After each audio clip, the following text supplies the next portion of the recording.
everybody, it's June. I'm back. It's Meg Riley here in sunny Minneapolis, Minnesota, and you've joined us for another episode of The VUU. We'll start by having our regulars say hello, and then we'll introduce special guests today. Good morning, everyone. This is Michael Tino joining you from beautiful Peekskill, New York. Good to be here. Welcome back, Meg. And hello, this is Terri Burnor, also in beautiful St. Paul, Minnesota, just along the other side of the river from Meg, where my body is so sore. I gardened for like, I don't know, 10 hours yesterday. But tonight, I am so excited. I'm going to go over to the fat, queer, all-body yoga that Liz does in Minneapolis. So I'm hoping that my soreness will work its kinks out in Liz's class this afternoon. Way cool. And I should also say real quickly that for those of you who may or may not know, I will be live tweeting during this episode of The VUU. You can follow along using the hashtag TheVUU, VUU. We're joined today by Nora Rasman, the campaign manager from Standing on the Side of Love. Hey, Nora. Hi, great to have you here and see your face. I see so much that you write and send out, and you do such a kick-ass job there. Woo! Good work. Thank you. And holding on through the transitions there. So it's fantastic. And Ashley Horan, my sister minister here in Minneapolis, on the other side of the lake. We've got lakes and rivers to find our way around here. She is the executive director of MUUSJA, the Minnesota UU Social Justice Alliance. And, you know, here in Minnesota, MUUSJA is just the way we roll. So, hey. I'm good to be here. So we're going to be talking to them today about intentionally radical and spiritual spaces. One of the things that happened while I was on sabbatical was what looked like an amazing gathering that folks put together from MUUSJA. And it, you know, following a little bit, it looked like people were having an amazing time, and I wasn't there. But I was prioritizing my own time. And I have to say, I thought by now I would be, you know, deeply grounded in my purpose on the planet. And, you know, the truth is it's still day by day, even if you have time to think. It's not just that everything's coming at you. You're still surprised every day. Those of us here in the Twin City, who should say are a majority today, have just contended with. And I keep thinking, like, this isn't the president doing this. This is Walker Art Center, in this case, putting up a scaffolding that looked like the scaffolding where 38 Dakota people were hung, and then thinking it was art because it would be provocative for white people to think about genocide, and no conversation with the many, many, many local elders and wise people here who are so directly related to that. That is the most violent public mass hanging. You know, there are many ways to talk about the most violent things in the United States history, but just a horrible piece of history that's never been reconciled in any way. All of the main streets and everything here are still named for the people who did that, and no reconciliation has ever happened. And then to make a play structure for children where you could have selfies taken, beyond appalling. And I don't know if either Ashley or Terri was over there. I went over for a while and happened to be there right when the executive director, or whatever she is, said they're going to take it down. So I think it's coming down tomorrow, as far as I know. And yeah, I read the Star Tribune here, the Minneapolis newspaper, just did a write-up sort of covering the meeting that happened between the Walker folks and the elders. And my understanding is that it's going to be torn down and the wood is going to be transported to Fort Snelling, which is where the executions actually happened, and that it's going to be destroyed under the supervision and the ceremonial leadership of the elders over there. Yeah, Fort Snelling is, you know, where all the military people were, and it looms huge on the river. Every time I go from Minneapolis, St. Paul to Minneapolis, which I do almost every day, it's just this huge thing that feels almost like having a concentration camp or something just looming over the city. And again, no reconciliation has really happened here. And I'm hoping that this horrible thing will actually get people talking about much deeper needs that we have here for moving forward. But yeah, but that's just the kind of thing that, what does sabbatical mean when that's going on, right? And of course, while you were away, we spent a lot of time here talking about white supremacy culture and how UU congregations were looking at white supremacy culture and our complicity in it. And, so this is a great example that someone thought, oh, let me make this into art. And then someone else thought, oh, yeah, art. Without any sort of analysis. A lot of money to make that into art. Right. How about $75,000 to make that into art? Yeah, for a white man. I know. I was amazed. More than 700 congregations did teach-ins on white supremacy, and hats off to Aisha and Kenny and Christina. That I am not aware of any UUA initiative of any kind that has ever gotten that much buy-in. And I have to say there were many things that I wanted to comment on like this, but that I did just say, hey, I mean, I just was, and I'm sure they really varied from place to place, but the fact that people did that gave me some hope about the fact that people are willing to engage. And though my last public thing before I left was to say how disappointed I was that Peter Morales had stepped down. I wished that he had chosen to stay and be accountable instead, but I think his stepping down brought a level of attention to it from the congregations that contributed to people moving forward. And so I've changed my mind. I think, thank you for stepping down. And thanks especially to the leaders who have stepped up. It's been really inspiring to see and to know that there's this new leadership, of which I think Ashley and Nora are two of the folks I turn to for leadership. So, well, let's talk about this cool thing that I missed. So it was Resistance and Resilience was the name of it, right? And Ashley, how did you think about that?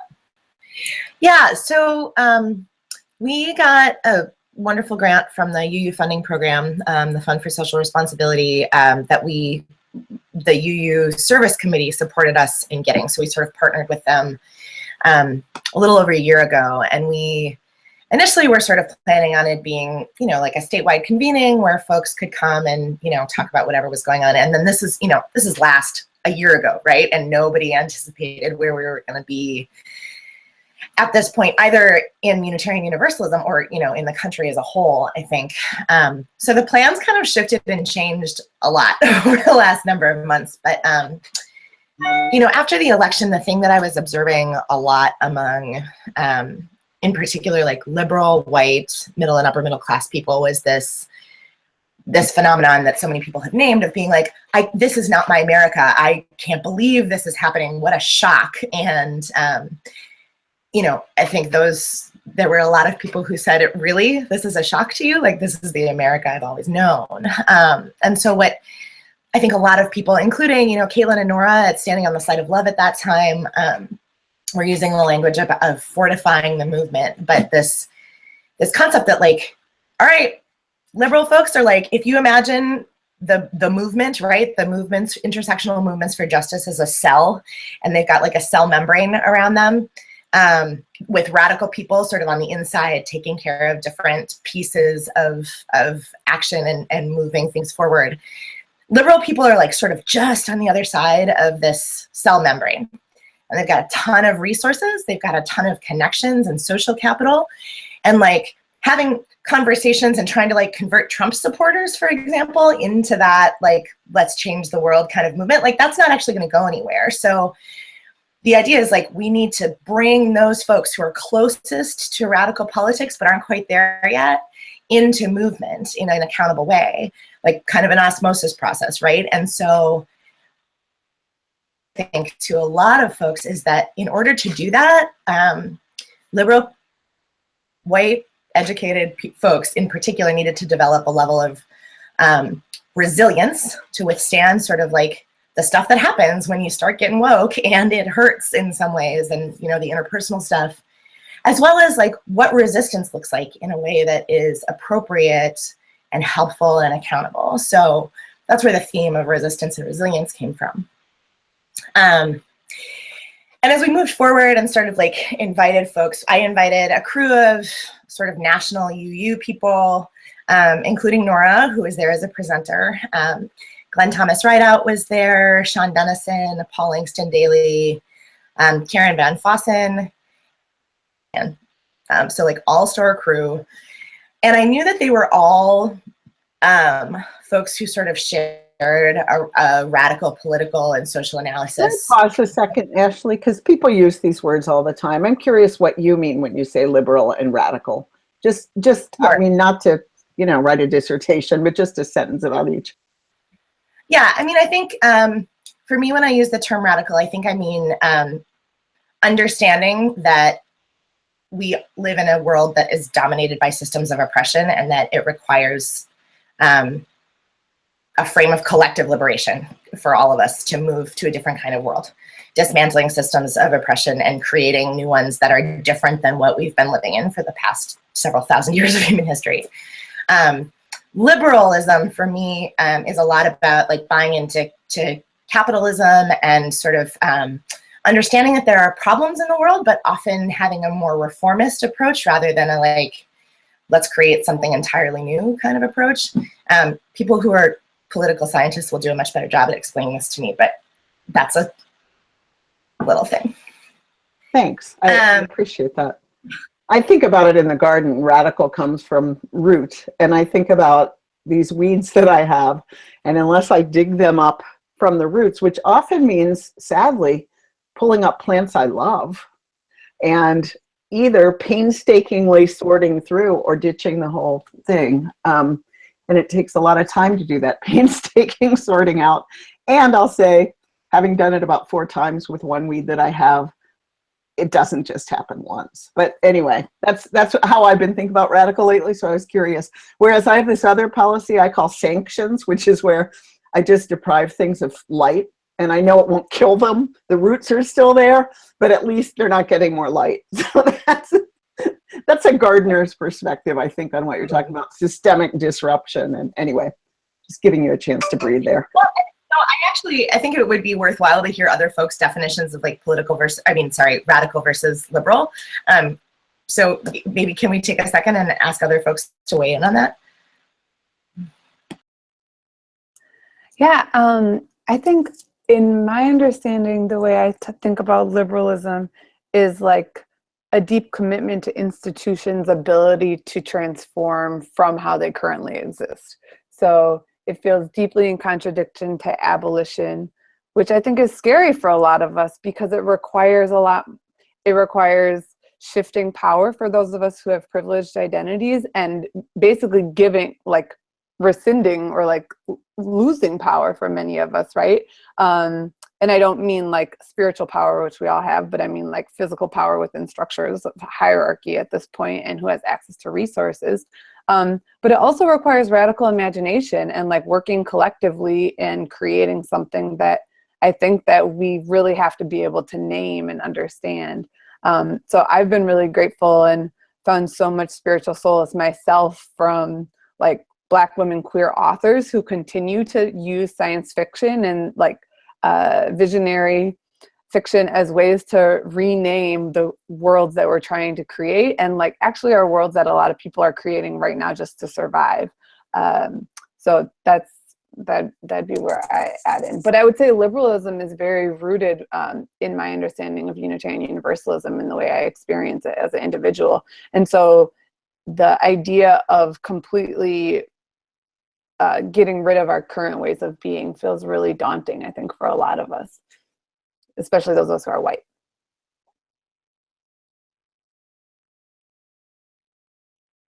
Well, I think as I understand it, liberalism is rooted in this notion of progress, right? That like we build on what we have and we make constant progress, whereas a radical approach might say what we have is so fundamentally messed up that that we can't just build on it and have something that's not fundamentally messed up, right?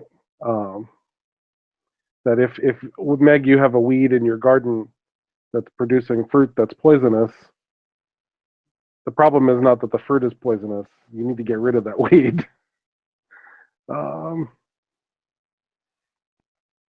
So does that square with what you're talking about? Totally.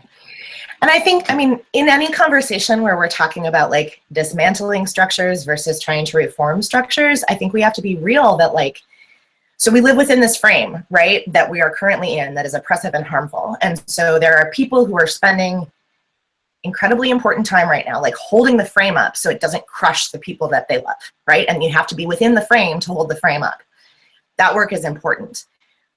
We also need the folks like Nora's talking about, like outside of the frame, who are not boxed in by the limits of that frame and who are helping to create new structures that operate in different ways.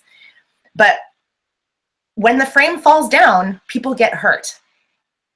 And people will continue to get hurt if the frame stays up. And so that's, I mean, that's always an ethical question, right? Is like, when we talk about, you know, burning stuff to the ground, real people get hurt. And they're always, of course, you know, the first ones to get hurt are the ones who have been most hurt on the way, you know, in the frame within in the first place. So, I mean, I think it's an important conversation, and there's a lot in that about, you know, what happens to real people's lives. It's easy to talk about it bigly and theoretically, but, you know, it's the problem is when we are already working with a flawed system, people are getting hurt no matter what.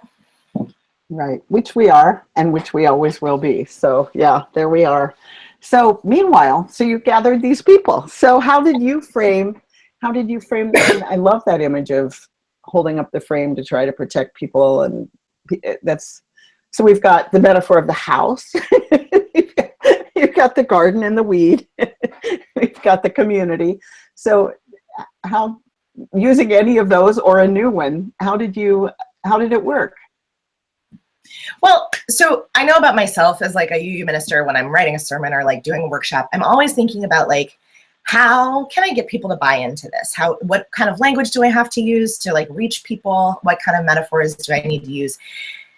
And I've realized that I'm often like underestimating people. I'm often like sort of self-righteous or snotty about, well, I've got these really great radical politics, blah, blah, blah, blah, blah. And I decided that for this workshop, what I was going to say is like, all right, you amazing crew of people who all share some like fairly radical politics and visions of the world, start by doing a whole bunch of apologetics about this. We're not going to like explain all the stuff. We're just going to go in and we're going to invite people to sort of enter into this frame. So we're going to assume that everybody in the room agrees that we're going to use the term white supremacy and that it exists and that we have a basic understanding of that. We're going to understand that like all of these oppressive systems are intertwined. And so it's not about like, do we start with the environment or with queer folks or with racism? It's all together. That everybody who's up in front of a room in this conference as a presenter is queer or trans or a person of color or, you know, any number of other identities, and that's the leadership, that's the vision of this space. Nora and I were talking afterward, and Nora, maybe you can talk about this, but just sort of like what that did by not, you know, doing the thing about God of 1,000 names, all of which I will say just so everybody feels included. Like that kind of intro to things. Politically, spiritually, we were just like, all right, here we are, come and join us. Like folks were just really able to do that. And I mean, it wasn't that people didn't, the room was all on the same page to begin with, but like, you know, 60 people were there and they were not all UUs, you know, it was a multi-generational group, it was a multi-faith group. Everybody was like, oh, I'm being invited into a thing that doesn't necessarily feel like it's totally comfortable for me, but there's a space being created to allow me to enter into it rather than like start from a place of how do I question this? Nora, you want to talk about that a little bit? Yeah, I think one of the things that Caitlin, our former campaign director Standing on the Side of Love, used to say was that people don't want to be called to be their lowest common denominator. And it felt like that was what we were doing. We weren't underestimating folks, but there also was a clear expectation that you're going to show up in a very specific way and we're going to hold you to that. But it didn't mandate that we spent hours creating a covenant. It was like, this is, Ashley had provided something in advance. You have read it. This is how you're going to show up. We will hold you accountable if you like break these community agreements or violate them in some way. But also we know and want you to live into them. And I think that for me, it's a lesson in feeling like we can actually demand more from our people, whoever our people are. And like with proper levels of support, people really are able to show up. I also had a lot of caution and hesitation about how people would respond to the frame that you were laying out, Ashley, and thought that there would be more widespread resistance. And that's not to say that those conversations weren't happening offline or in small groups, or that I wasn't witnessing them or, you know, observing, but I do think there is something really profound in kind of like the normalization of those politics and like a recentering of like where we're headed and how we want people to show up, both on an interpersonal level and then how we're thinking about our vision and what our role is as people of faith in this current political moment. So it was really beautiful, and I think there's probably some lessons for other state-based organizing that's happening within faith communities there. Going back to the previous question, one thing I just wanted to offer, and I had to find the source, and how you were differentiating liberalism and radicalism. Something that I was offered by folks who work with Mi Gente, which is the Latinx base building organization that's doing extraordinary work against deportations and other community defense and anti-criminalization work, is from the Movimiento de Pobladores en Lucha, which is the MPL, which is a political party in Chile. And this is as it relates to electoral politics, but they use this frame of against the state, outside the state, and from the state. And its application to what's happening within Unitarian Universalism feels so deeply profound. So if the state is the UUA, who I work for, how the necessity of people who are operating in each of those, so folks who are very proactively calling us out and in both, which are like such gifts outside of, and so how people are creating, like I'm seeing the Blue Ministerial Leadership Network, who are literally responding to the needs of Black UUs that we aren't providing as congregations right now, and that is extraordinary. And then from the state, so what kind of organizing can happen within our institutions, including the UUA, but other congregations? That's great. It makes me think about seminary, Niebuhr, you know, Christ in culture, Christ in with culture, Christ against culture, Christ transforming culture. I mean, and I think one of the things that happened with the election for a lot of white people is shifting from being basically with the culture to suddenly going, what? You know, like, no, I'm actually against this culture. And I've, you know, one thing I've wondered a lot, you know, I've talked to a number of people who never were active in any way until the election. And I've thought, what will it take for you to go back home? You know, will it take just a change in the top leadership, or are you now seeing what this is built on? You know, so yeah, it's really interesting. So it sounds like it was a really good event then. People really rose to the occasion, and you had some real communication and community. So we started on Friday night with this like little worship service, and we talked about prayer, and in a way that I don't see happening often in UU communities. And Sean Dennison just led this beautiful, beautiful thing, and we were singing with Glenn Thomas, and we actually had the room pray for each other. Like they were naming blessings out loud, and like starting from that frame of like not the sort of like transactional, I'm going to receive a worship service, but actually asking people to begin with doing spiritual work for each other was like a really incredible thing. And of course we had like humanists in the room and some Christians in the room and a couple of, you know, like somewhere in the middle UUs and some pagans. And like, so that frame of prayer did not mean the same thing to everybody, but it just felt like begin to ground things. And then we were just having conversations all weekend. I mean, there were some workshops, and they were fantastic. And they were sort of like everything from like understanding white supremacy in congregational life to like, one was titled, this was our friend Arif Mamdani and Liz Loeb, "The Revolution Will Not Be Fundraised, Imagining Community Resources for Solidarity and Collective Care." There were a couple about art, like people making art and singing, and Nora did some really amazing work around covenant, which I would love for her to talk a little bit about, because I think it kind of gets at the heart of things. So maybe I'll pass it to her later. But you know, there was a crew of folks who did a workshop on queer and trans liberation, not LGBT equality. And, you know, just like, you know, Karen Van Fossen was talking about the partnership with the folks at Standing Rock and just like what embodied solidarity looks like. So it was, you know, it was pretty great. But Nora, will you talk a little bit about what you did in your couple of workshop slots? Sure, yeah. Yeah, I would just say I found kind of the breadth of things that were offered to be so helpful, because so many more were embodied than I feel like we often make space for and center. And so the prayer felt kind of a practice in discomfort for a lot of people, I think, and it required some of us, including myself, to just go there. So I was grateful for that, and lots of music.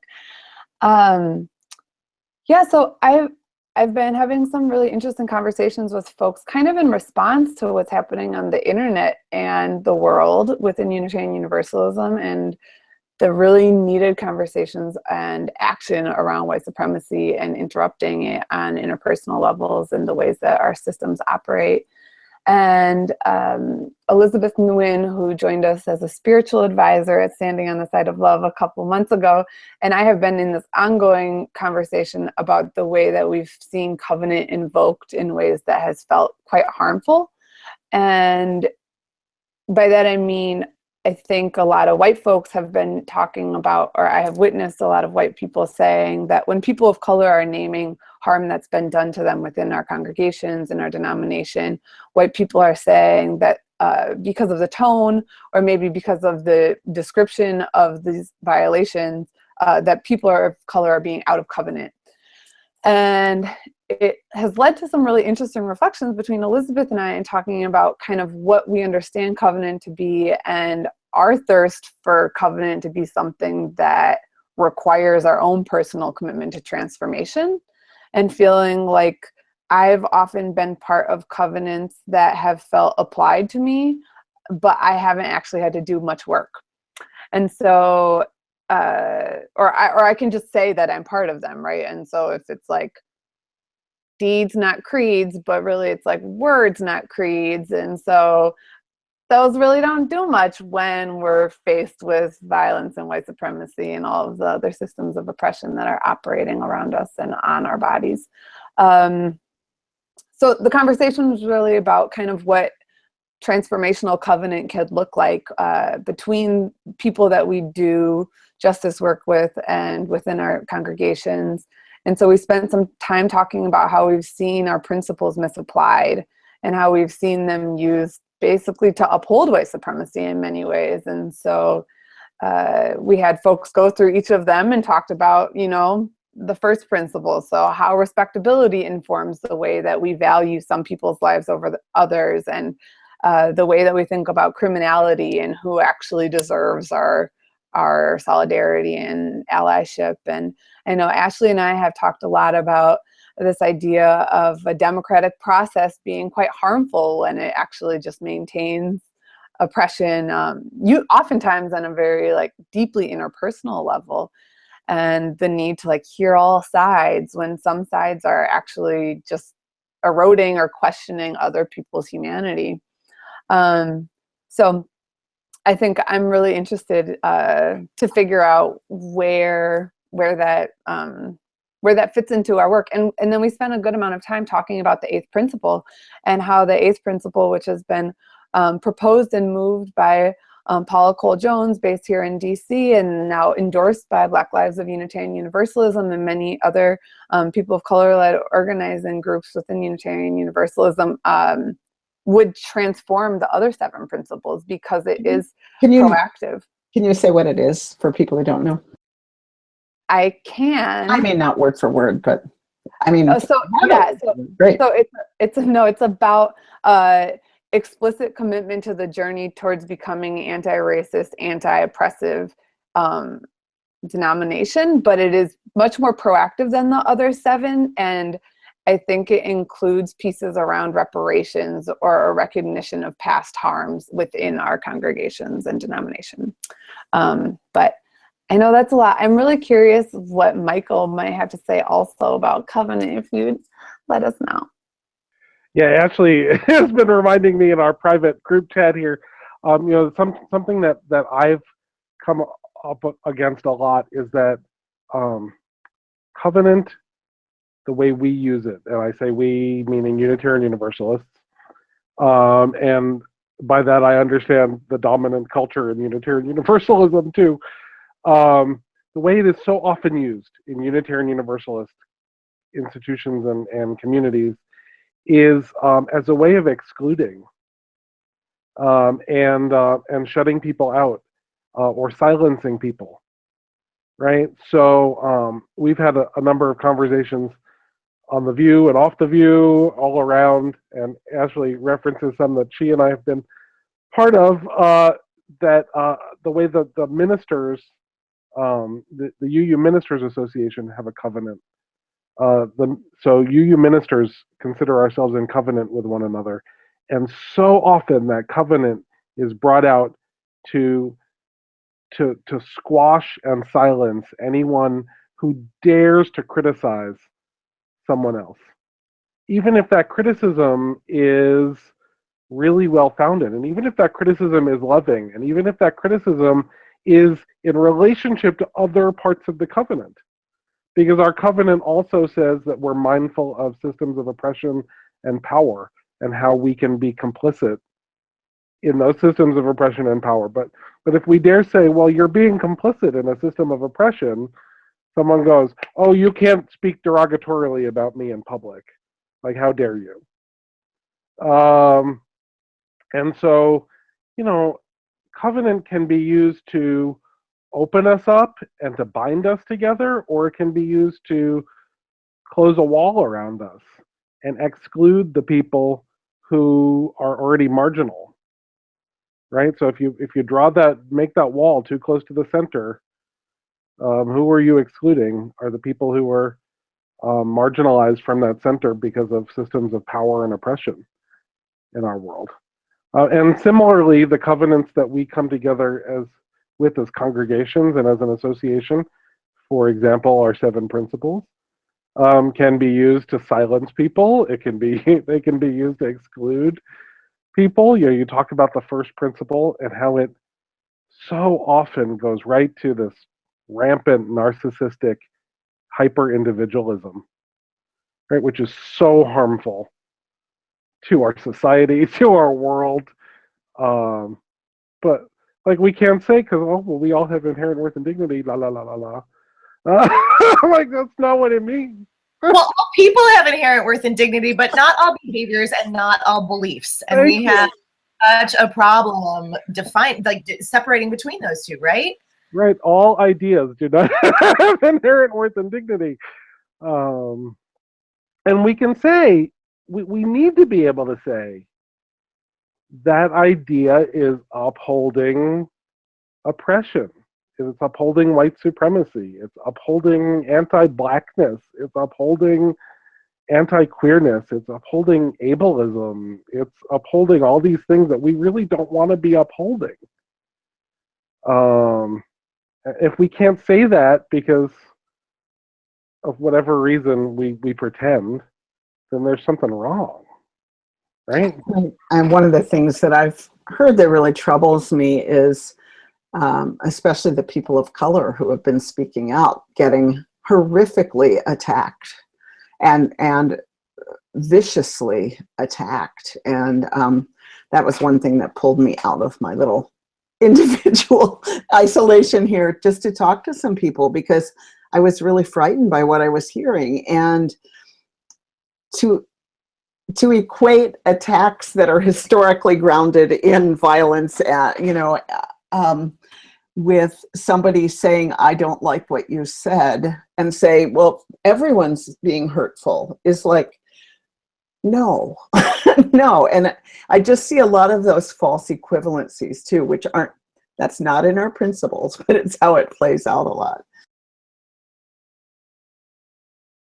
Well, I think this thing about sort of everybody should be able to have their opinions of whatever. Actually, I think that's really deeply rooted in liberalism, this sort of idea of tolerance and acceptance, which, think about those words. I don't want to be tolerated and accepted.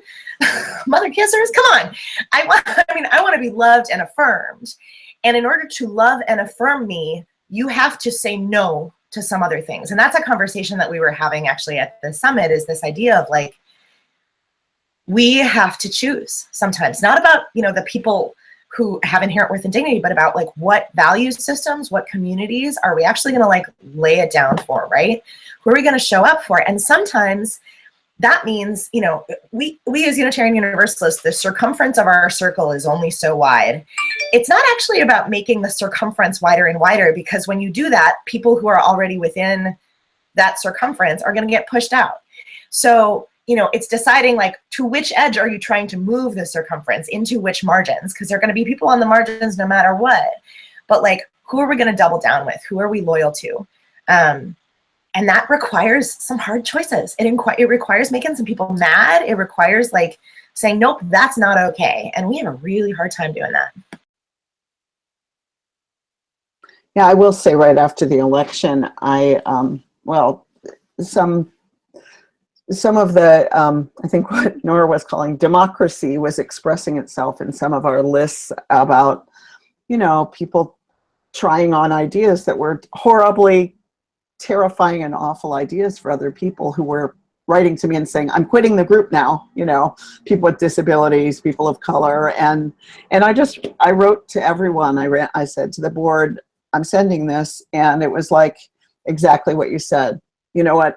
Here are the people that we are the sanctuary for, and this is who we are. And I will say that, like 2 people got really pissed off and left. And we just started, and the beauty on social media, of course, is that little X. It is X.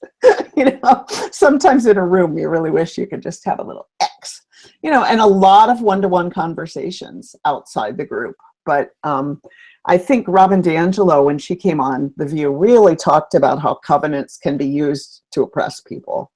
And it was a really helpful conversation. And so, Nora, I'm interested. I mean, you've been involved in some of the foundational YRUU work, I know, and nobody covenants like young folks, in my experience, and holds people accountable to it, except the no sex thing, but we're not going to talk about that. But anyway, in terms of, really valuing the community and putting the community first, I've seen youth take that incredibly seriously. So I wonder what you learned and how it changed you, and what you think could help us that we learned as a movement from that. Yeah, I think, thank you. One like short story I actually shared at the conference, because I felt like it was so illustrious of the way that we teach children to unlearn consent that they already know so deeply in their body, which feels connected to covenant and like our boundaries and what we're willing to do, was that Mike Pence meme where he accidentally tapped a child in the face, and then the child came after him after this press conference ended and is like, excuse me, you owe me an apology, excuse me, excuse me. And that level of persistence of like a 7 or 8 year old to say like, hi, these are my boundaries and you violated them, and like you owe me like some relationship repair, which I'm like, oh my gosh, like for adults to be able to also do that, to say like, you have harmed me and there is recourse, and I trust that we are in relationship in a way that you actually will transform and shift your behavior, so much so that it actually matters for me to tell you that this harm has happened.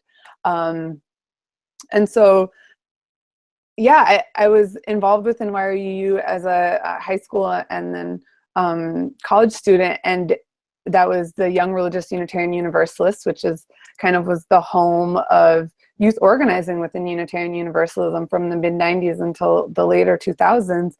And I would say it's probably why I'm here right now, why I'm physically here, why I'm working with Standing on the Side of Love, because I think that the racial justice organizing that was happening within our faith at that time was actually leading it within the denomination and equipped a segment of young people who are now leading in mostly secular settings with some really firm and clear understandings of how race and other identities inform how we shift power and the necessity of organizing.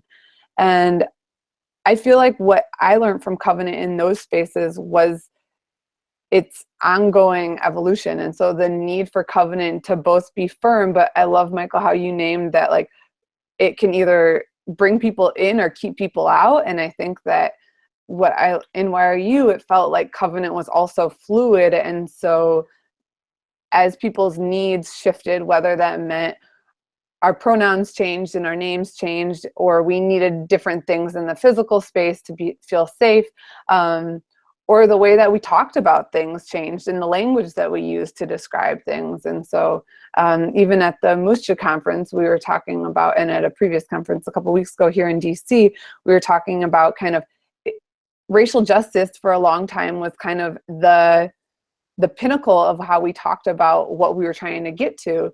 And I think now more and more people are using language of like collective liberation, which feels different than racial justice, which is kind of maybe on the road to collective liberation, right? And so our willingness to also personally be transformed, be able to have the humility to say, like, we continue to recognize how little we know about these things, but also there is a lot of wisdom for those folks who have been doing this work for a long time.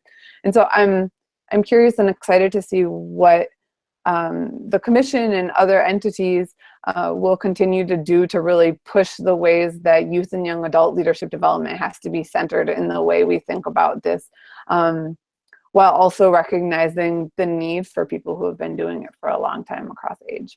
So thank you for that. Yeah, I think of this. I was talking to an older UU person recently who said, I think I've just got to go. I can't bend anymore. I'm going to break. And I said, wow, I would really miss you, you know, and, you know, I mean, I think what's happening hugely is, I mean, UUism is one of the only places where I don't feel old because I'm not in UUism. In the rest of the world, I'm old. I'm 60, you know. But it's just funny how I mean, we've just it's a very older culture, and so how do we who are older, there's real spiritual practice to staying fluid, you know, that when I was young, physically, I was much more fluid than I am now. But I mean, it's one reason that I garden. The earth teaches me over and over about letting go and moving on and life and forgiveness and gratitude and abundance and all of these things that I need to learn. But I think spiritual practice is going to be really key for all of us. And I hear that actually doing it and not talking about, you know, that old go to heaven, talk about heaven. I think talking about heaven isn't going to get us where we need to go. And so it's interesting, you know, and this happens every time Blue comes on, the spirituality of what they're talking about, the deep, you know, deeply present spirit. It's really exciting, and it's going to take some of us who are older some real spiritual practice to be able to do it. And I hope people won't just say, I can't do it. I can't. I'm just not going to do that, because, well, what are you going to do instead? You know, like, come on, here we are in this time. Mike, I think there's something like really deeply radical in this too, about claiming that self-care and spiritual practice is not actually transactional, and like, it's not about, I'm going to go, you know, buy myself a thing or check it out. It's actually about, what am I adding to the reserves in the well, so that because I am both infinitely important and completely insignificant, like, I'm part of this movement, right? I'm part of this human family. I have to show up when it's my turn and my shift. And so what do I need to do to make sure that I am well resourced enough so that I can do that in a responsible, healthy way? And that to me is like it's such a radical departure from talked about self-care a lot, and the sort of like really kind of inwardly focused individualist that were kind of taught, like, you know, you go get a massage, you get your nails done. And let me be clear, for some people like me, sometimes getting my nails done is that practice. But I'm talking about like it is connected to something bigger, and it connects me to something and other people beyond myself, right? Yeah, we had, before I left, we had a whole theological reflection session about self-care and spiritual practice, and where they're the same and where they're not the same. And for me, spiritual practice is always about connecting to the bigness. And there are many ways to do that, and people do it in all kinds of ways, and I couldn't be more open to hearing about them. But I think for me, sometimes self-care is much more about like, I just want to numb out with this TV show, you know, and they're both important. But for me, the spiritual practice is the only thing that's going to get me what you say, the strength to be able to show up for the shifts, because, you know, we're not talking theoretically here. We're talking about people's lives, and so yeah. And one of the things that oh, sorry, Nora, go ahead. One of the things that's been really inspiring to hear, Ashley, you and Nora talk about today is this also this sense of understanding what it is that's draining those reserves, right? That it's that you know, the power structures that exist are draining us, and that this notion that every time we start something, we start at the very beginning is draining, right? And this notion that we can start at step 2 and have the resources available for people who need to catch up, but we can start at step 2 this time, and next time maybe we'll start at step 3. And there'll be resources for the people who are still at steps 1 and 2 to catch up, but we're going to be at 3. But if we always have to start at 1, then it's draining to those reserves, and we have to do more and more of the replenishing the reserves. We've had a couple of viewers I want to bring in. Both Ann Burns and Mark Gibbons have noted. Ann Burns says, it sounds as if we need to get comfortable with letting go of some folks. This is who we are is incredibly important, says Ann. And Mark Gibbons says, we may need to let go of some folks. I'd rather not be comfortable with that process. And then Joel Castile says, it's possible we need to consider more deeply what we mean by comfortable. So all three comments that I think go to this, that maybe we shouldn't be comfortable with letting go of people, but sometimes people have to go.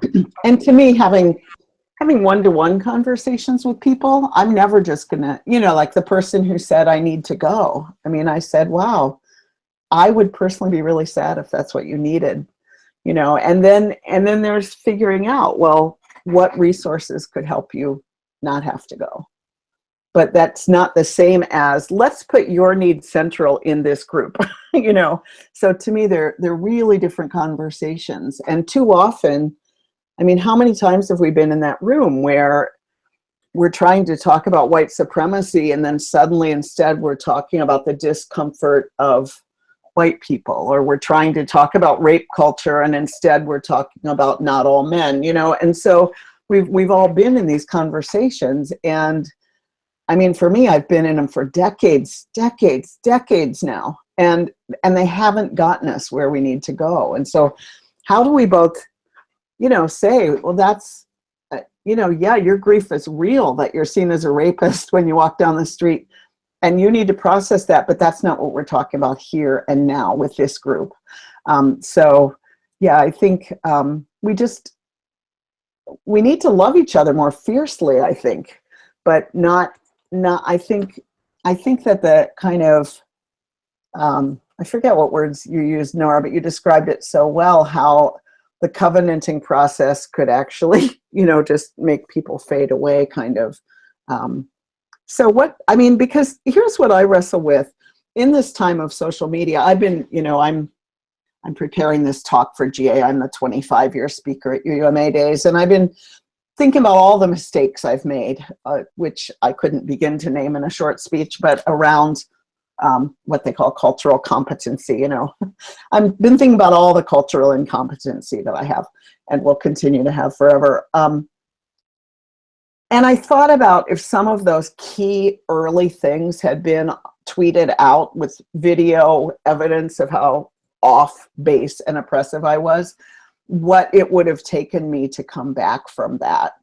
And so I've been thinking about, like, I'm grateful to have kind of done some learning in more private settings before pretty much there's not much privacy left for learning. And I'm curious, I mean, I think that covenants online, you know, at my 20-year-old who's experienced vicious online attack said, there's no grace in social media. And so how do we find some way for grace in social media without just saying it doesn't matter what you just did, you know? And Ashley, I've seen you do this a couple times, really extend to colleagues. I always try to preface anything that I say by saying that I am part of this, you know, but I'm curious what you've seen. And Nora, you're like a social media maven. So I'm just curious what the collective wisdom here in this time of social media, what you think about covenant and accountability and oppression and, you know, those little topics. Sure, yeah. It's a riddle. I think whenever things happen, I'm always curious who's talking about it and who's not. And I'm assuming people who are in visible leadership are seeing it either way. So I realize I find it notable who engages. I think it's really tough, and I'm actually had some really interesting conversations about what it will mean for people's long-term political development to have their entire political development history have happened primarily, or at least in large part, on the internet. Because I find myself right at the tail end of what you're saying, Meg, that I have been able to make many mistakes privately or with people who love me enough, and almost explicitly Black women, bringing me back in and like saying again, like, you know, you fucked up, you messed up, excuse me. And, you know, you're still welcome here, but these are the expectations. And I think that can happen online in some profound ways. I read a article by Ashley Fairbanks, who I think is based in Minneapolis, that you may have seen, who is the organizer who I don't know, and so you can give more context for their work, but it was really profound, and it was saying, like, is the issue that we have a call out culture, or is it that we have these toxic systems that require call out as literally the sole way that people might find some semblance of justice? So it was in response to the idea that, like, call outs are always bad. And I think that they can be strategic and necessary at times, and also are one tactic. And we recognize that wherever people are in their political development process, that may mean pushing them away and just being resolute with, so who will receive them when they are pushed away, and how will we bring them back in, and really based on where we find ourselves in this context, and usually as it relates to race, like, where are the white people receiving the person that's feeling like they've been pushed away, to then support them to come back in as they're ready and once they've done that work.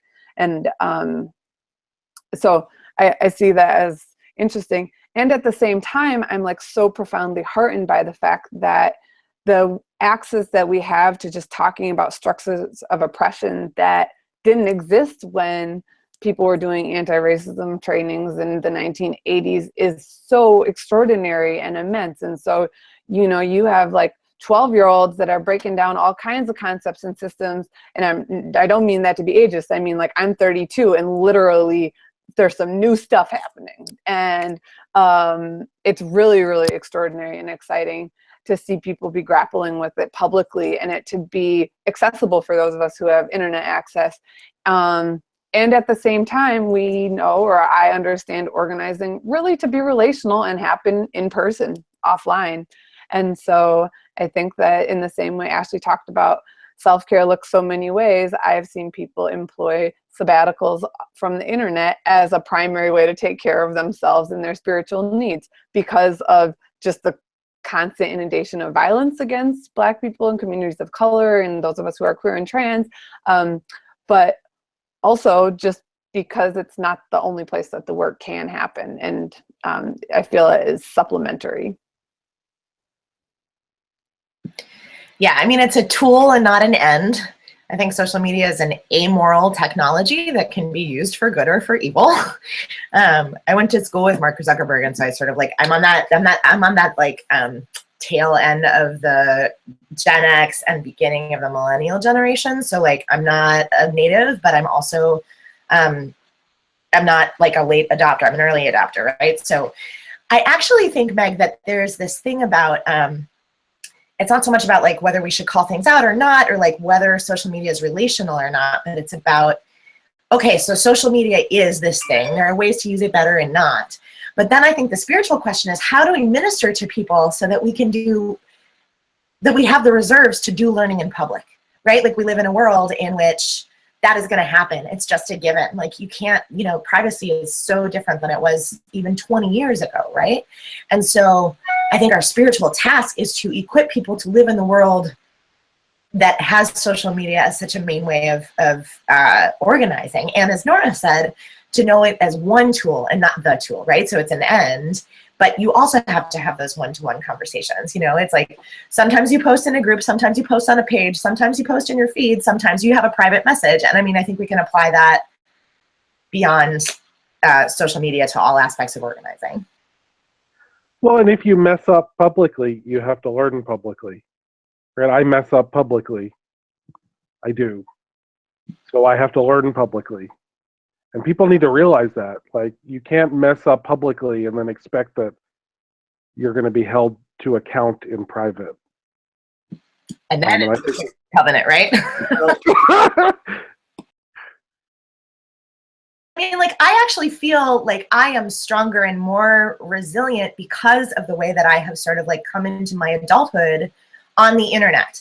Like, I feel like I actually have more, I have so many more resources, as Nora said, and I have so much more like flexibility in the, like the elasticity in my like soul's rubber band to deal with that, because like, it's just how you do things for people of my age and younger, rather than, I think there's this thing about like being able to check in or check out for folks who don't grow up with it quite as ingrained. And I can't actually do my job or be in the world and community without using social media to some degree. And so the work for me and for other people is to figure out, how do we show up well and use it well.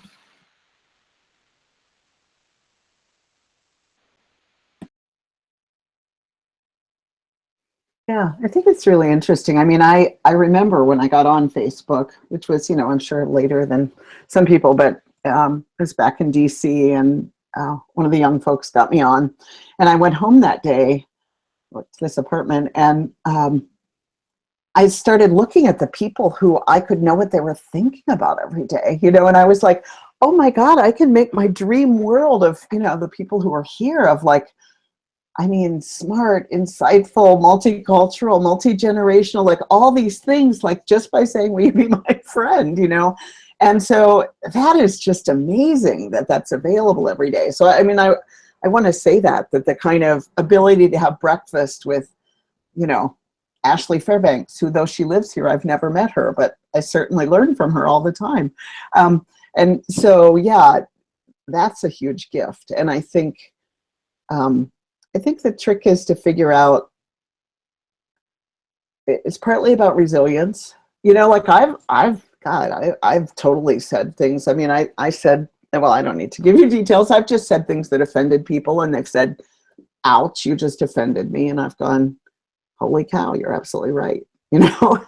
So, but but those were in not always. One time a total stranger said to me that was offensive. A rabbi was like, that was anti-Semitic. And I was like, oh my God. You know, so I mean, so I think if we're willing to listen, that's great.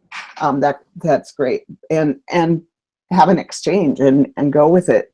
You know, when I think of some of the things I did publicly, I mean, in the pulpit, I'm just glad there was no one tweeting.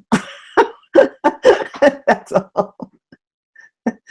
So let's see. Ann Burns asks, I wonder if we can find a better way to ask our white folks to change. We're asking white people to become uncomfortable, and we can frame this discomfort as a gift to others. Well, I hope it's a gift to ourselves as well. For me, being comfortable in white supremacy meant being really unconscious. And though consciousness is hard, unconsciousness is dead. So to me, it's hard or dead. Those are the choices, you know, with little numb out periods for dumb TV shows. But, you know, pretty much it's hard or dead. So let's see. We have, oh my gosh, we're over time. Oh Lord, I'm so sorry. Okay, we're going to stop. Next week, we are having a show on global strategies for resistance. We're having Derek Mitchell and Eric Cherry and Jan Alarazics come and talk about the amazing Holding India program and the work that our partners in India do, which I will tell you is, if you want to be inspired, those folks never, ever cease to inspire me. So thank you so much, Ashley and Nora. We didn't get to talk about some of the stuff we wanted to talk about, like gratitude and all kinds of other stuff. So we'll have to have you back. Thanks. That would be fun. Thanks, Meg. Thanks, Terri. Thank y'all. See you next week.